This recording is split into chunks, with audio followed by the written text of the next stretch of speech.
이 심상을 그리는 방법, 이미지네이션으로 몰입하면은 교란된 마음이 결맞은 마음으로 변환되면서 질병을 치료할 수 있습니다.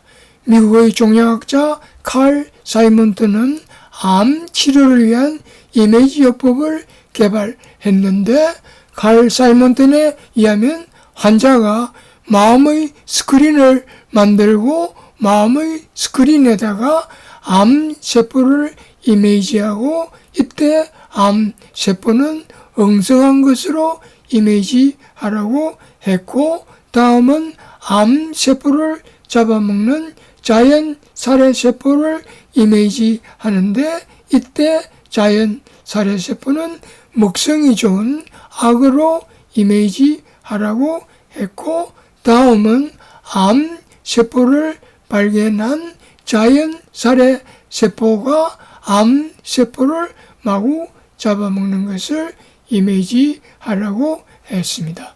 칼 사이먼트는 말기암 환자를 대상으로 이러한 이미지요법으로 치료한 결과 수명 연장이 대조군에 비해서 2배나 연장되었고, 심지어 말기암 환자임에도 불구하고 암이 완전 소실된 경우가 22.2%나 되었고, 삶의 질이 향상된 경우, 즉 말기암 환자인데도 불구하고 잘 먹고 잘 자고 아프지 않는 이런 삶의 질이 향상된 경우가 51%나 되었다고 했습니다. 3.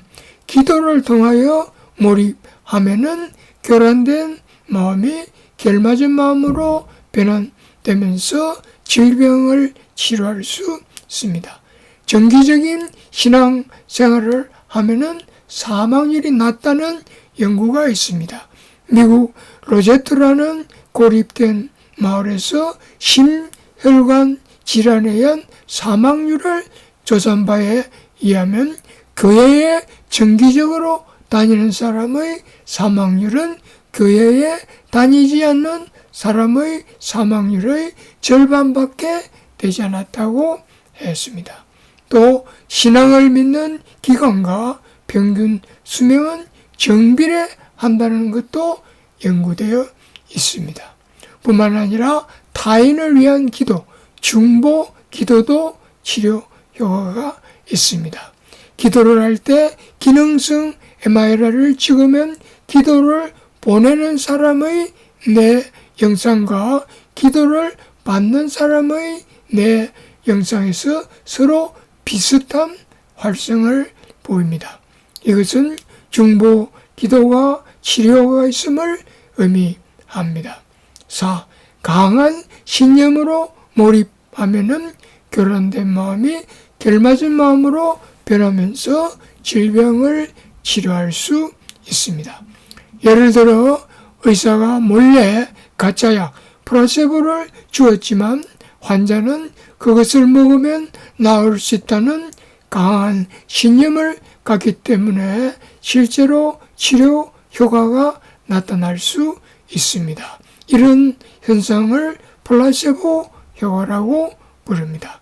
반대로 의사가 치료 효과가 좋은 약을 주었지만 환자가 그 약을 믿지 않으면 치료 효과가 나타나지 않습니다. 이런 현상을 노세보 효과라고 부릅니다. 그동안 선진 외국에서는 가짜약 효과와 환자의 신념에 대한 연구를 많이 하게 되었고, 이러한 연구의 결과를 집대성하여 신념 생물학, Belief Biology라는 분야가 출연하였습니다. 그리고 신념에 관한 여러 권의 책들도 출간되어 있습니다. 가짜약에 관한 연구를 보면 우울증 환자에게 프로작이라는 진짜 치료약을 주고 양전자 방출 단층 촬영 PET를 찍은 경우와, 다음은 우울증 환자에게 가짜약을 주면서 프로작이라고 속이고 PET 촬영을 한 경우를 비교해 했는데 가짜 약을 준 경우에도 진짜 약을 준 경우와 동일한 부위에서 동일한 패턴으로 뇌의 활성이 증가하였습니다. 즉 믿기만 하면은 가짜 약이라도 진짜 약과 동일한 효과를 나타낼 수 있다는 뜻입니다. 가짜 수술에 관한 연구도 있습니다. 미국 베일리 의과대학의 연구에 의하면 중증의 무릎 통증을 가진 무릎 관절염 환자를 세 그룹으로 나누었습니다.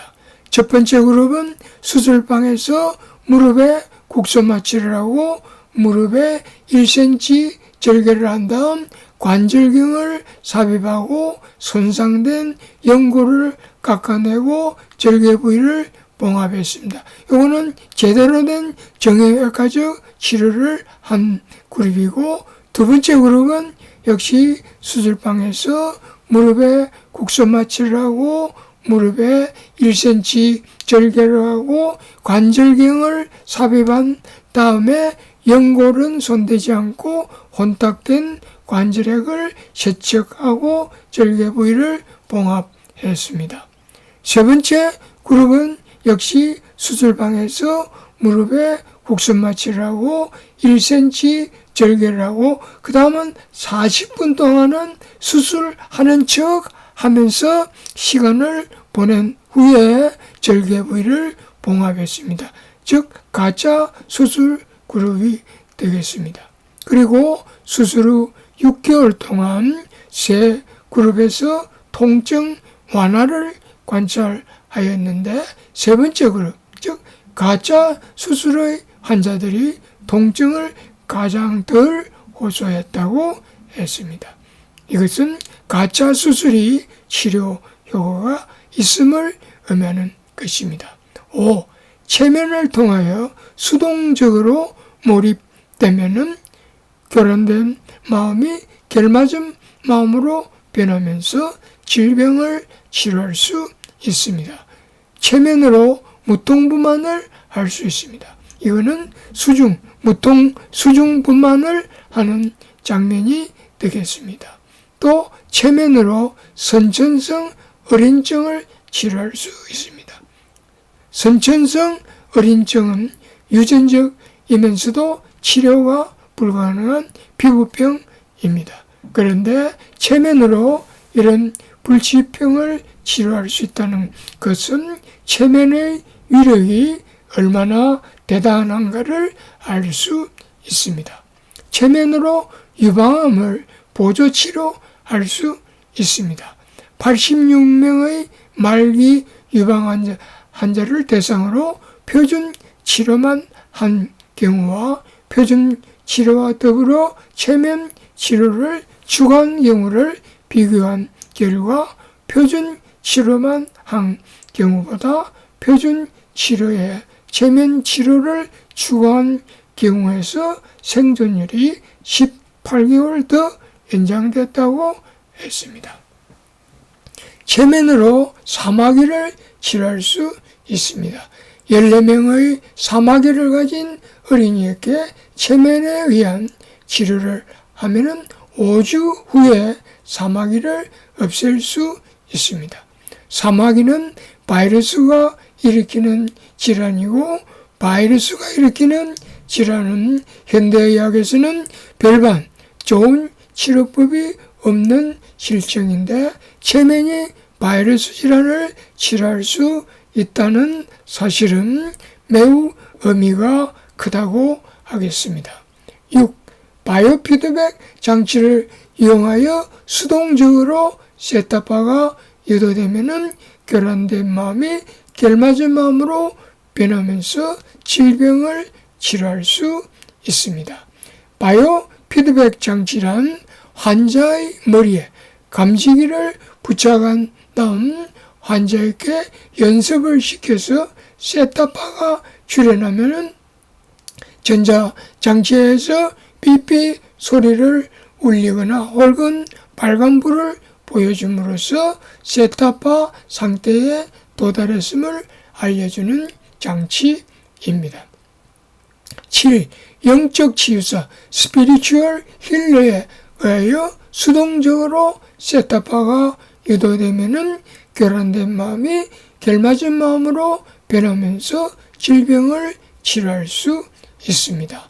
영적 치유란 치유사가 우주 공간의 우주의식 혹은 초월의식을 끌어서 여기 힐러고 우주 공간의 에너지를 끌어서 환자에게 전달하여 치유하는 방법입니다. 이때 조심해야 할 점은 치유사가 자신의 내부적 에너지를 힐러가 자신의 내부적 에너지를 환자에게 전달해서는 안 됩니다. 치유사는 그냥 우주 에너지를 중개하는 역할만 해야 합니다. 8. 가상 현실을 통하여 수동적으로 몰입되면은 교란된 마음이 결맞은 마음으로 변하면서 질병을 치료할 수 있습니다. 가상현실은 통증을 치료할 수 있습니다. 화상 환자의 통증은 매우 극심한 것으로 유명한데 화상 환자의 통증 치료를